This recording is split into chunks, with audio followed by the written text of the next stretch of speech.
आज से लगभग 345 वर्ष पूर्व सह्याद्री के एक पर्वत शिखर पर एक समारंभ हुआ था। वह एक महापुरुष के राज्यारोहण का कार्यक्रम था। छत्रपति शिवाजी महाराज उस दिन राज्याभिषेक का समारंभ संपन्न करते हुए एक राजा के रूप में सिंहासन पर अधिष्ठित हुए। उसी दिन से इस देश में हिंदवी स्वराज्य का शुभारंभ हुआ। राष्ट्रीय स्वयंसेवक संघ के संस्थापक पूजनीय डॉक्टर हेडगेवार जी ने इस दिन को ही हिंदू साम्राज्य दिन ऐसा कहा है। इस घटना की एक पृष्ठभूमि है, उसे भी हमें समझना होगा। 8वें शतक में मोहम्मद बिन कासिम ने इस देश पर आक्रमण किया और उस समय राजा दाहिर का पराभव किया और इस देश की संपत्ति लूटकर यहाँ से चला गया। ये भारत पर बाहर के आक्रांताओं ने प्राप्त किया हुआ पहला विजय था। और बीच का एक कालखंड ऐसा ही चलता रहा और लगभग 400 वर्षों के बाद फिर इस घटना की पुनरावृत्ति हुई। मोहम्मद गोरी ने आक्रमण किया और उस समय संघर्ष करते हुए पृथ्वीराज चौहान इस देश के स्वतंत्रता के लिए संघर्ष करते हुए और बलिदान हो गए। तो लगभग तब से लेकर आज जब शिवाजी महाराज का राज्यारोहण होता है, हम कह सकते हैं कि लगभग 800-900 वर्ष का कालखंड है कि इस देश के अंदर हिंदू एक भिन्न प्रकार की मानसिकता में अपने आप का अनुभव करता रहा।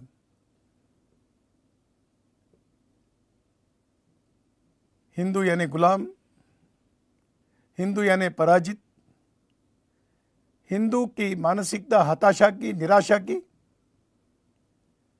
इस प्रकार की एक बनती गई। मानसिकता इस प्रकार की होती गई कि दिल्ली के गद्दी पर बैठा हुआ वो हमारे लिए ईश्वर के समान है और इसलिए एक शब्दावली चला करती थी, दिल्लीश्वर हुआ जगदीश्वर हुआ। इस प्रकार की अत्यंत एक हीन दीन अवस्था और अपने समाज की उस समय हो गई थी। भारत के लगभग 2/3 हिस्से पर मुगलों का साम्राज्य स्थापित हो चुका था। इसी कालखंड में सन 1630 में एक बालक जन्म लेता है, शिवनेरी के नाम के किले पर लेता है और शिवाजी इस नाम से भविष्य में जाना जाता है। ऐसे एक श्रेष्ठ व्यक्ति का जन्म 1630 में हुआ है। परिस्थितियां जैसे मैंने कही कि 2/3 भारत मुगलों के कब्जे में था और इस अवस्था में इस चित्र का, इस देश का अगर कुछ परिवर्तन करना है, समाज का परिवर्तन करना है, इस देश में फिर एक बार अगर स्वाभिमान जगाना है तो कुछ होने की आवश्यकता थी। छत्रपति शिवाजी महाराज के बारे में हम जानते हैं कि उनके पिताजी उस समय शाहजी राजे मुसलमानों के दरबार में थे और बाल्यकाल में उनकी माता जिजाबाई ने ही उनका सब प्रकार से पालन पोषण किया।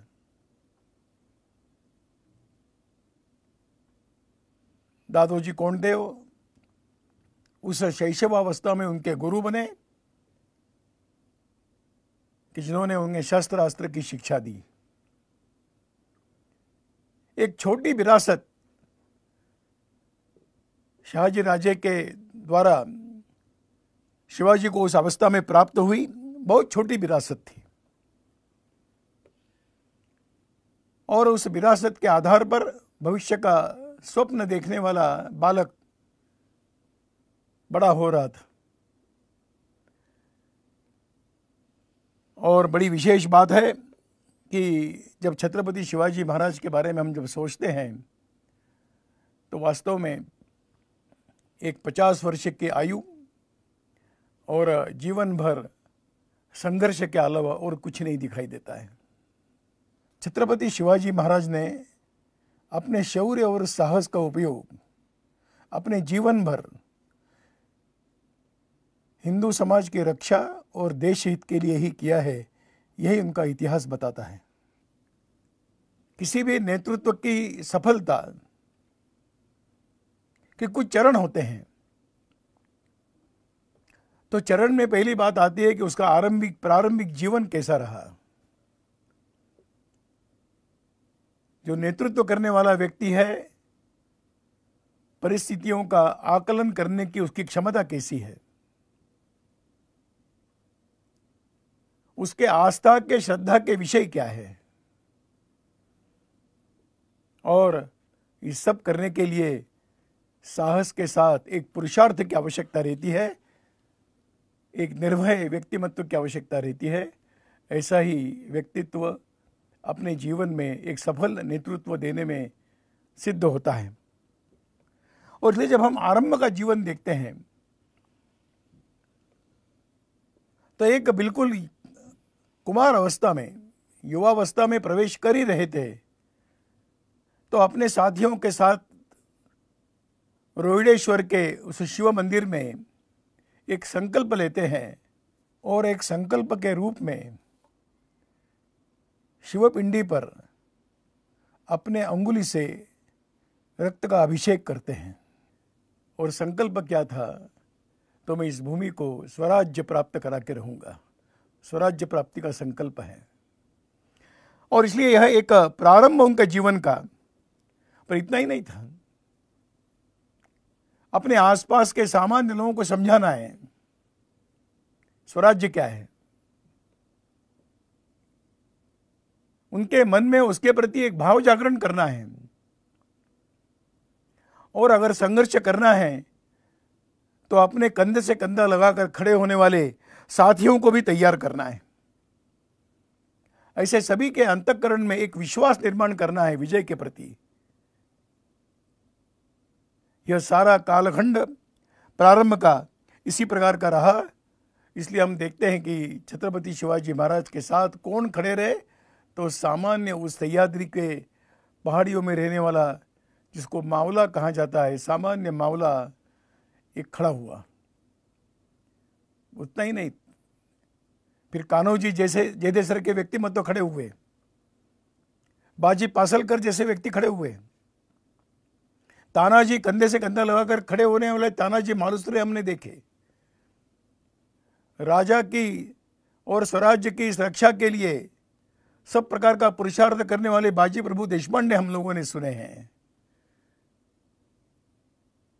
हम प्रतापराव गुजर का कभी नाम सुनते हैं कि राजा के, महाराज के एक शब्द पर फिर एक बार वो लड़ाई के मैदान में कूद पड़े और अपने बलिदान हो गए। इस प्रकार के साथियों को प्रारंभ में ही कौन मेरे साथ खड़े रहेंगे, इस प्रकार का प्रयास उस युवावस्था में उन्होंने प्रारंभ किया है। इतना ही नहीं है, तो ऐसे इस कार्य के लिए संत महंतों के आशीर्वाद चाहिए, और इसलिए उनका भी आशीर्वाद प्राप्त करते गए। हम जानते हैं कि उनके जीवन में संत समर्थ रामदास जी का स्थान है, उनके जीवन में संत तुकाराम जी का एक स्थान है। ऐसे महापुरुषों के आशीर्वाद प्राप्त करना और अपने लक्ष्य के प्रति एक भाव मन में लेकर अपने साथियों को तैयार करना, यह उनके जीवन का प्रारंभिक कालखंड हम देखते हैं। दूसरी बात मैंने कही कि किसी भी नेतृत्व करने वाले व्यक्ति को परिस्थिति का आकलन करने की भी क्षमता चाहिए। उत्तर में मुगलों की शक्ति थी और दक्षिण में मुसलमानों की शक्ति थी, जो आदिलशाही, निजामशाही इस नाम से जानी जाती है। शिवाजी महाराज को इन दोनों शक्तियों के साथ संघर्ष करना पड़ा। जीवन भर इनके साथ संघर्ष होता रहा। इस प्रकार के परिस्थिति का आकलन, बड़े आश्चर्य की बात है कि उस समय ब्रिटिशों का आगमन थोड़ा शुरू ही हुआ था, तो ब्रिटिश सेना के एक सचिव थे, उनका नाम है फिलिप। वो अपने अनुभव के आधार पर आकलन लिखते हुए लिखते हैं कि अगर छत्रपति शिवाजी महाराज और अगर 5-6 साल जीवित रहते तो अंग्रेजों का राज्य यहाँ होना मुश्किल था। इस प्रकार का परिस्थिति का आकलन करते हुए, निर्णय करते हुए अपनी रणनीति को तैयार करने वाला इस प्रकार का एक व्यक्तिमत्व शिवाजी के रूप में हम सबके सामने। जब किसी विशेष लक्ष्य के लिए चलना है तो अंतःकरण में एक आस्था चाहिए। तो पहले जो प्रारंभिक जीवन में उनकी आस्था अपने माँ के प्रति रही है। जिजामाई ने उन्हें स्वप्न दिया है, स्वप्न को साकार करने के लिए एक आशीर्वाद दिया है, एक जीवन की शुद्धता के लिए एक संस्कार दिए हैं। और इसलिए हम देखते हैं कि छत्रपति शिवाजी महाराज के जीवन के, माताजी के, जिजाबाई के जीवन के अंत तक उनके प्रति एक भिन्न प्रकार की आस्था, श्रद्धा उनके बारे में रही। और दूसरे उनके, जैसा मैंने कहा कि दादोजी कोंडदेव उनके शस्त्र अस्त्र विद्या के गुरु थे, उनके प्रति भी कि उनके मन में बहुत ही श्रद्धा और विश्वास उनके मन में था। लेकिन इतना ही नहीं है, तो ये विश्वास अपने साथियों में भी संक्रमित करना है।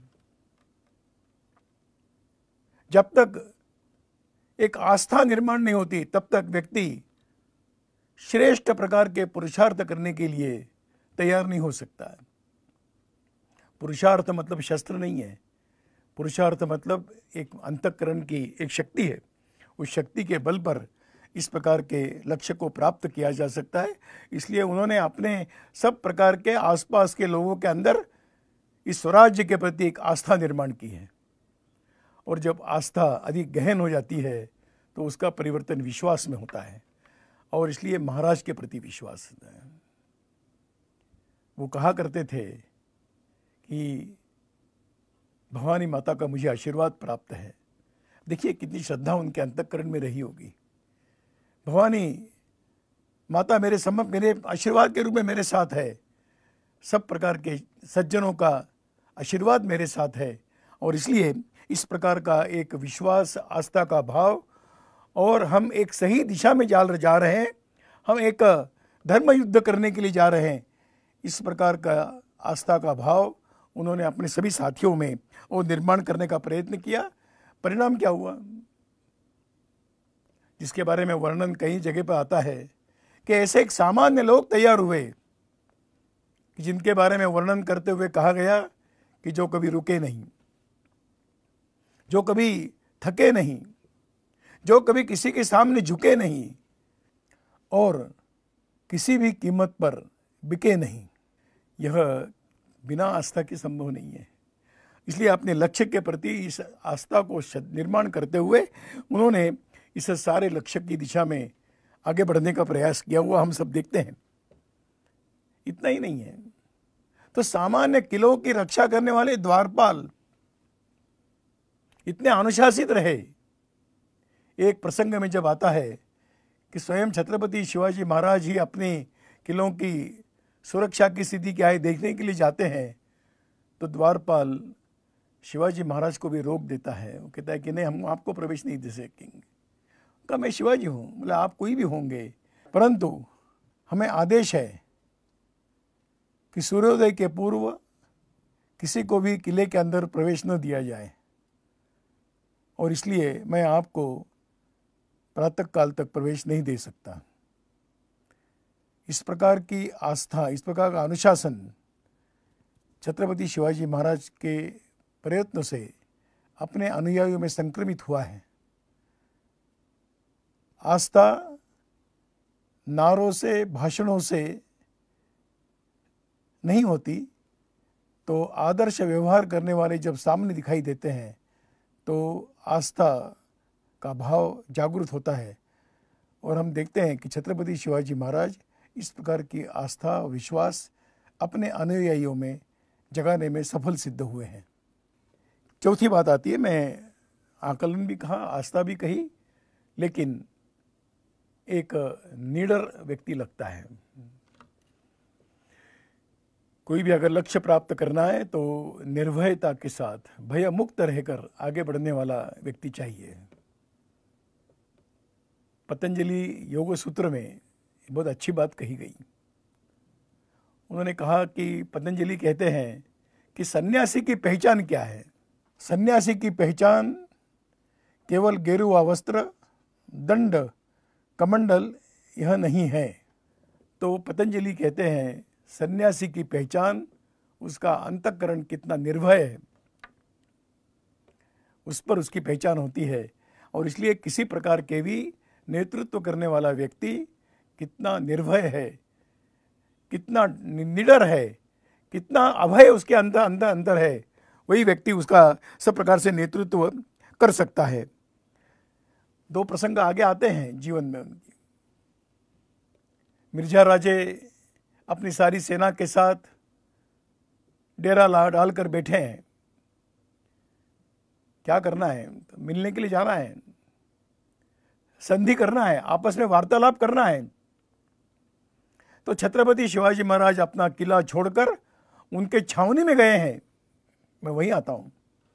छावनी में 4-5 दिन रहे हैं। कभी भी उनके ऊपर आक्रमण होने की संभावना कोई कह नहीं सकता था, परंतु वो भय मुक्त थे। उनका जो होगा, मेरी भवानी माता मेरी रक्षण करने वाली है। इसलिए उस प्रकार के शत्रु के शिविर में हिम्मत के साथ रहना क्या आसान बात समझते हैं? और जब वो आगरा गए, आगरा में उन्हें नज़र कैद करके रखा गया, तो उस अवस्था में भी वो निर्भय रहे। विश्वास था कि मैं निकलूंगा यहाँ से। चारों ओर से घिरे हुए क्षेत्र में पोलाद खान की निगरानी में उनको कैद करके रखा गया। उनके साथ उनके पुत्र संभाजी भी थे। इस अवस्था में बहुत कुशलता के साथ बचकर निकलने में वो सफल सिद्ध हुए। तीसरा प्रसंग तो अफजल खान के संदर्भ का है। अफजल खान को मिलने के लिए जाते हैं। कहा गया कि ज़्यादा लोग नहीं आएंगे। अकेले गए हैं, हिम्मत के साथ गए हैं, जबकि अफजल खान का चरित्र मालूम है उसके जानते हुए भी, परंतु एक आत्मविश्वास लेकर अफजल खान को मिलने के लिए जाते हैं। परिणाम क्या हुआ हम सब लोग जान सकते हैं। और इसलिए इस प्रकार का आरंभ से सब प्रकार के परिस्थिति का आकलन करते हुए, अपने अंतःकरण में सब प्रकार की आस्था रखते हुए और निर्भयता के साथ जिनका जीवन चला, उस व्यक्तित्व का नाम ही छत्रपति शिवाजी महाराज है। इस प्रकार का उनका जीवन।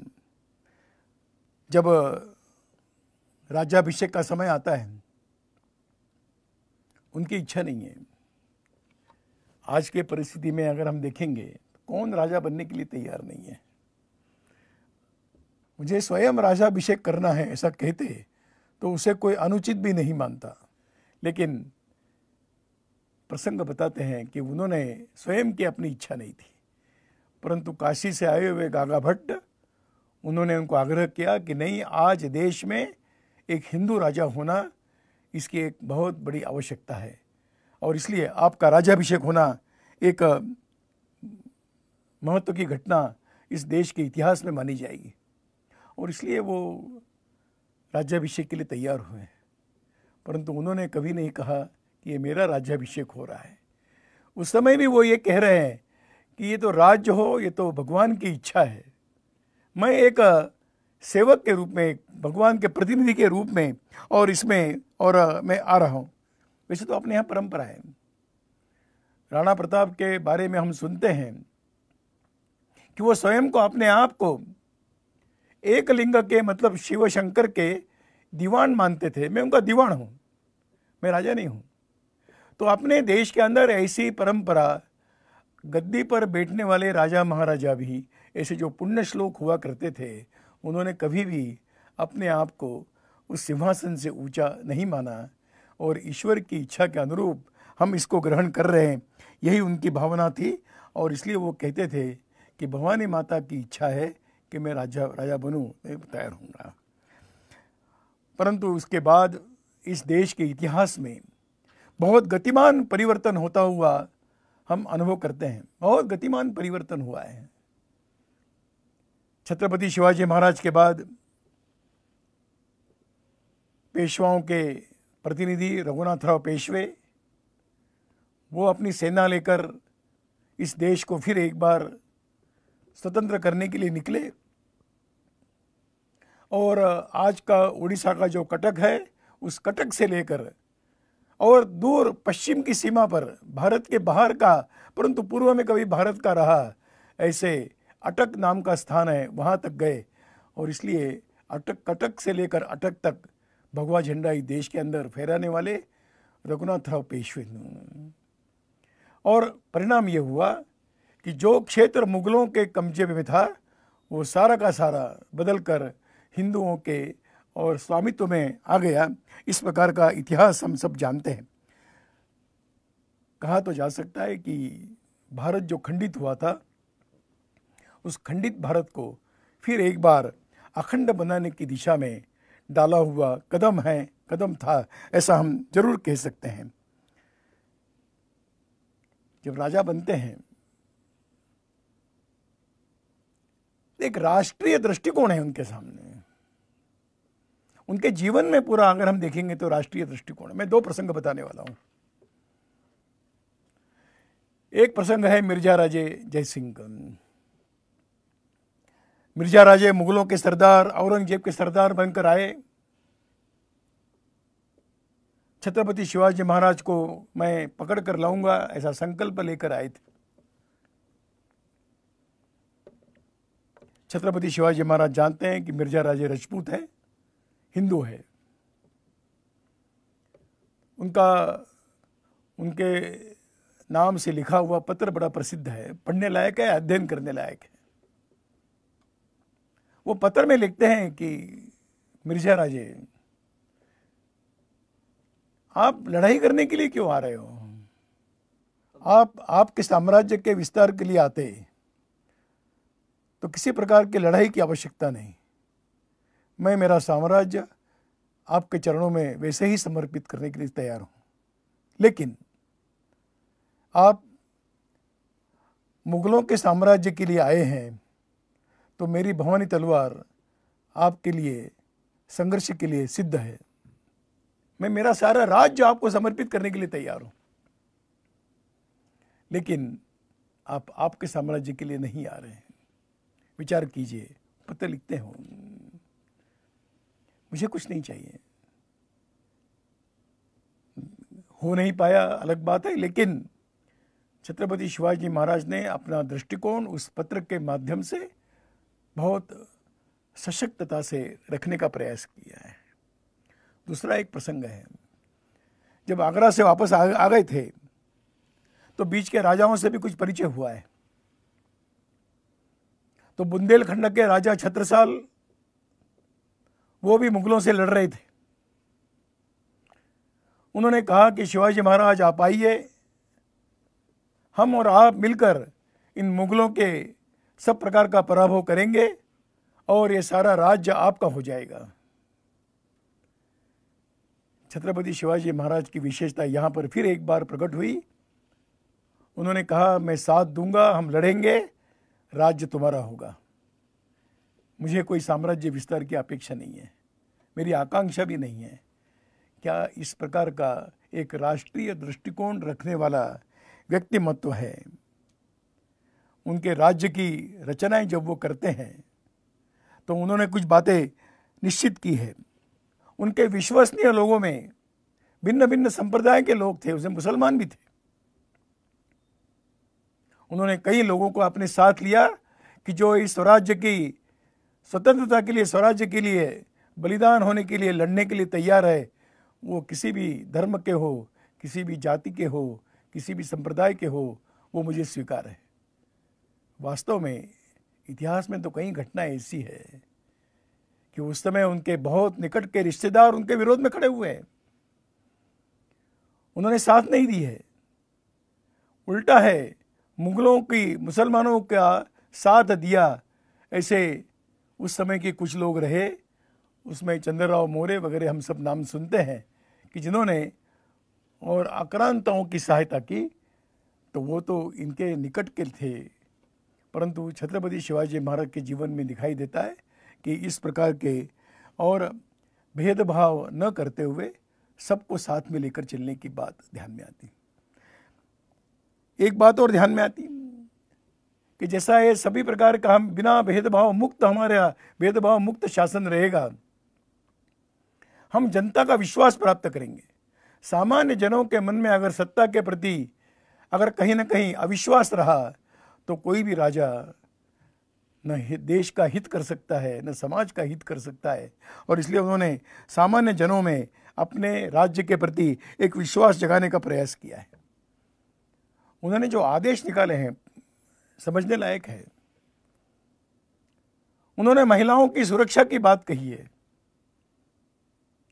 वो कहते हैं कि मेरे राज्य में, इस साम्राज्य में, स्वराज्य में कोई भी महिला पर अत्याचार नहीं होगा, और अगर अत्याचार होता हुआ दिखाई देगा तो उसको कठोर शासन किया जाएगा।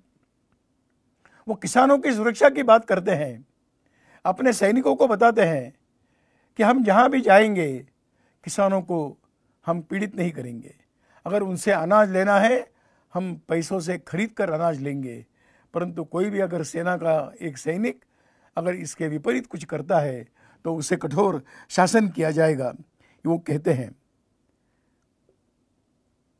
उन्होंने जैसे खेती की बात की वैसे ही न्याय की बात कही है। उनकी न्याय व्यवस्था बड़ी प्रसिद्ध रही है।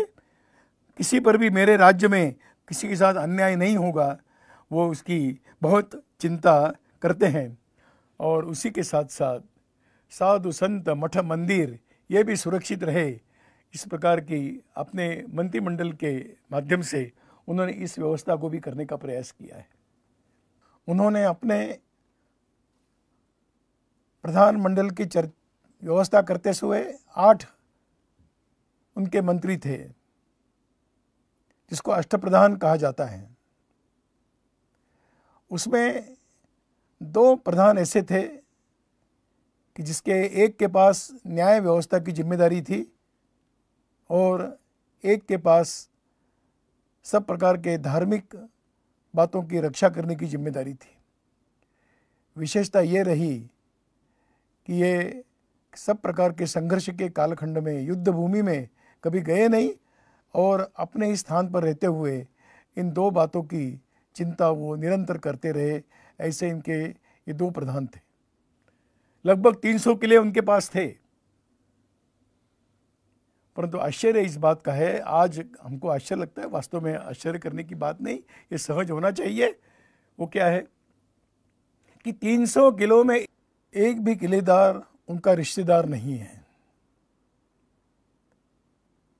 जिम्मेदारियों का निश्चित ही करते समय उन्होंने कभी भी रिश्ता या आधार नहीं माना। व्यक्तित्व की गुणवत्ता, व्यक्ति का कर्तृत्व, उसको आधार बनाकर और जिम्मेदारियां दी है। उनके जिम्मेदारी के संदर्भ में रिश्ता ये कभी उसका आधार नहीं रहा। छत्रपति शिवाजी महाराज के जीवन को जब हम समझते हैं, वो सन्यासी नहीं है, राजा है। और इसलिए संघर्ष उनके जीवन में है, लड़ाइयां की है, गए हुए किलों को पराक्रम के साथ, पुरुषार्थ के साथ वापस लिया है, शत्रुओं को खदेड़ा है, आक्रमण किए हैं। वो सन्यासी नहीं है। परंतु ये सब करते समय न उनके जीवन में इस प्रकार का करते समय कोई व्यक्तिगत स्वार्थ है, न कोई अपनी अपेक्षाएं हैं। अपेक्षा अगर है तो यही है कि ये स्वराज्य सुरक्षित होता जाए और इसके लिए जो जो करना पड़ेगा वो मैं करने के लिए तैयार हूँ, इस प्रकार का कभी हारे कभी जीते होंगे। एक विशेष बात ध्यान में आती है कि किसी भी राजा को कितना सजग रहना चाहिए। तो उस समय का मतलब आज का जो वसई है, उस वसई से लेकर गोवा तक पूर्ण एक समुद्र तट है और समुद्र गहरा नहीं है। इसलिए उन्होंने अपने सारे तंत्रज्ञ को इकट्ठा करते हुए, तंत्र ज्ञान को विकसित करते हुए छोटी युद्ध नौकाओं का निर्माण किया है। यहाँ बड़े बड़ी युद्ध नौकाएं नहीं चाहिए।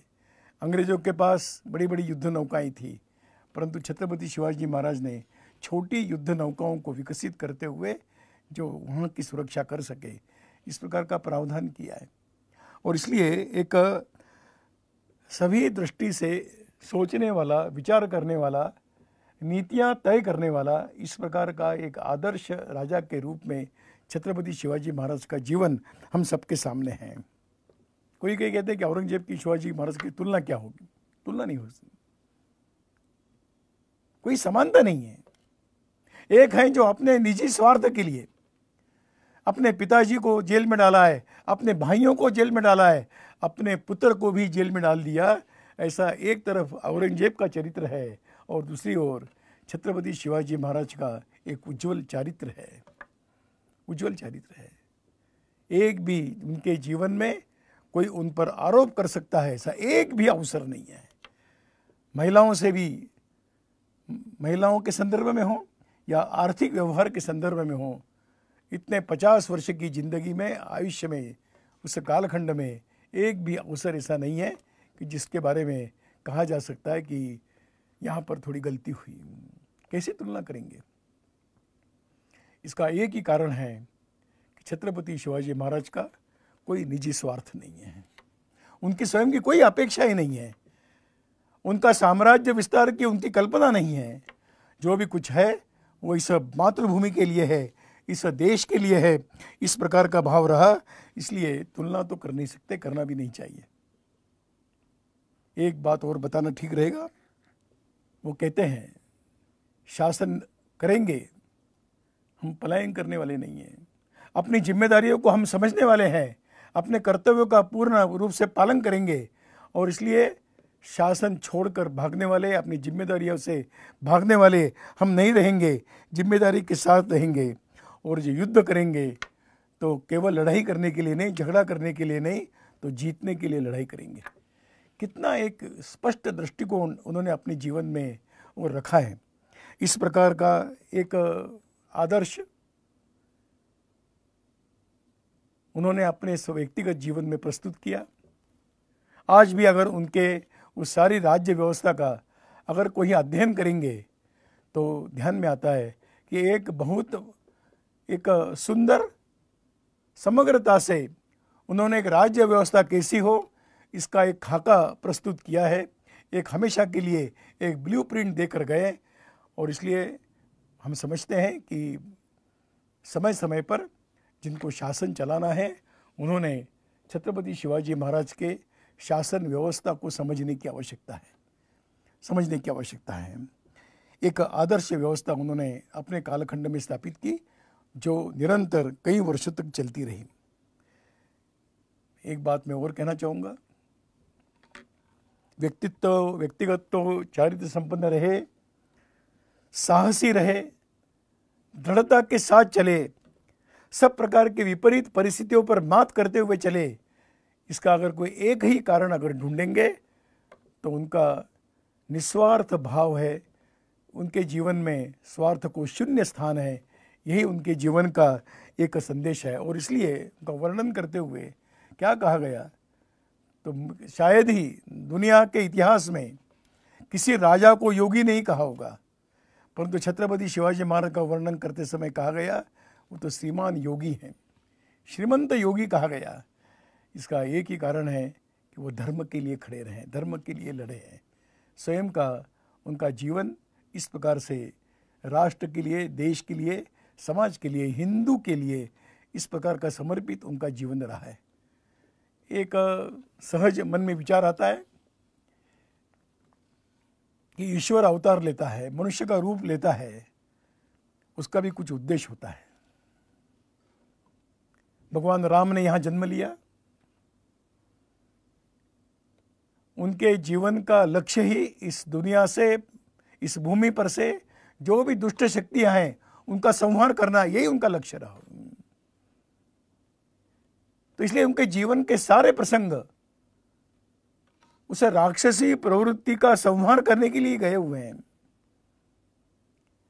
अगर भविष्य की घटनाएं घटनी है तो ये करना है, और अंत में रावण संहार होता है, वापस लंका में राज्य करते हैं। परंतु सारा जो रामायण है वो उनके राज्याभिषेक पर समाप्त होता है। वास्तव में ये उत्तर रामायण तो बाद में चला गया है। तो उनके जीवन का जो लक्ष्य रहा वो रावण जैसे शक्तियों का नाश करते हुए इस सारे भूमि को राक्षसी शक्तियों से मुक्त करना, यही जिनका संकल्प था। संकल्प बाल्यकाल से था, जन्म से था। संकल्प की पूर्णाहुति रावण संहार से होती है। भगवान कृष्ण का जन्म हुआ है, घटनाएं तो कई है। बाल्यकाल से ही संघर्ष है, शत्रु खड़ा है। परंतु हम देखते हैं कि भगवान कृष्ण का जीवन कहां पर समाप्त होता है कि जब पांडवों की विजय होती है, धर्म की संस्थापना होती है, उसके बाद का भगवान श्री कृष्ण का जीवन बहुत कम लोग जानते हैं। हम सब लोग भगवान श्री कृष्ण का जीवन महाभारत के युद्ध में विजय प्राप्ति तक ही हम अनुभव करते हैं। तो जीवन का, उनके जीवन का कारण था, भगवान राम के जीवन का कारण रावण संहार रहा होगा, भगवान कृष्ण के जीवन का कारण सब प्रकार के धर्म राज्य की स्थापना रहा होगा। छत्रपति शिवाजी महाराज के जीवन का संकल्प इस देश को एक हिंदू साम्राज्य का एक चित्र निर्माण करना, यही उनके जीवन का संदेश रहा है। मैं समझता हूँ कि एक बहुत ही सटीक कहा गया कि ये छत्रपति शिवाजी महाराज का राज्याभिषेक दिन तो है, लेकिन उन्होंने कहा कि ये हिंदू पदपादशाही है, ये हिंदू साम्राज्य है, और इसलिए आज का ये दिन हिंदू साम्राज्य दिन इस नाम से ही वास्तव में जाना जाता है। इस दिवस के कारण, इस अवसर के कारण यहाँ का हिंदू समाज फिर एक बार आत्मविश्वास के साथ, पुरुषार्थ के साथ खड़ा रहे कि जो आज की सब प्रकार की असुरी और अधर्मी शक्तियों के सामने हिम्मत के साथ डट कर खड़ा रहकर एक विश्व को भी एक सही दिशा प्रदान करने वाला समाज अगर चाहिए तो ऐसे महापुरुषों के जीवन हम सबको प्रेरणा देते हैं। और इसलिए इस उत्सव का इस दृष्टि से महत्व है। मैं समझता हूँ कि छत्रपति शिवाजी महाराज का जन्म कब हुआ, उनका मृत्यु कब हुआ, उससे भी महत्वपूर्ण उनके जीवन का संदेश क्या है। तो इस संदेश है हिंदू साम्राज्य, यही हम सबके अंतःकरण में रहे। इसी प्रार्थना के साथ ऐसे महापुरुष का स्मरण करते हुए आप सबको धन्यवाद देते हुए मेरी बात पूरी कर दूँ।